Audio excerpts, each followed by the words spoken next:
Nak, ano ba nangyayari sa'yo? Bakit ganito yung mga scores mo? Ang bababa ng scores mo sa exam mo. Nagbubulakbol ka na ba o nagre-rebelde ka na? Gusto mo pa bang mag-aral? Sabihin mo lang sa amin kung gusto mo o ayaw mo na para hindi na kami nag-aaksaya ng pang-aral sa'yo. Sa susunod na exam mo, kailangan mataas na ang scores mo. Opo ma, pangako po.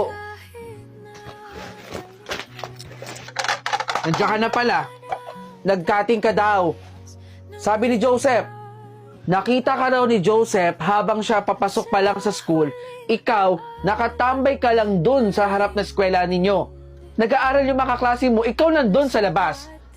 Huwag ka na magsinungaling sa akin ha. Dahil papunta ka pa lang, pabalik na ako. Anak, alam ko yung mga bagay na ganyan. Huwag ka lang magpapahuli sa akin ha. Tandaan mo yan. Kumain ka na doon. Sige po.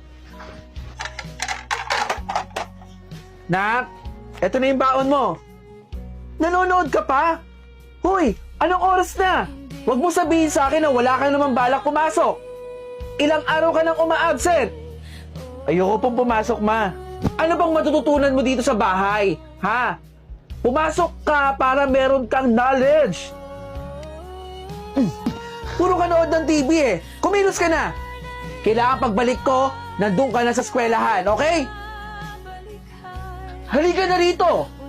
Ayoko po talaga pumasok. Huwag mo kong iniiyakan. Papasok ka na dito sa classroom ninyo. Halika na rito! Ayoko po pumasok, ma. Huwag mo akong antayin, sabunutan ka dyan. Tara na! Ma, ayoko po. Sheila, nandiyan ka na pala. Pumasok ka na sa classroom. Oh, andyan pala yung teacher niyo eh.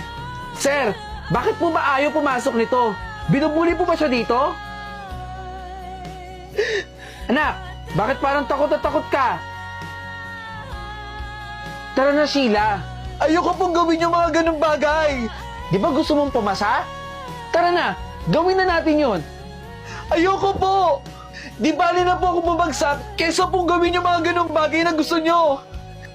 Huwag ka nang maarte. Tigilan niyo po ako. Sir! Tara! Saan mo ko dadalhin? Sir! Sir! Dito tayo! Tama na po! Gagawin mo lang eh.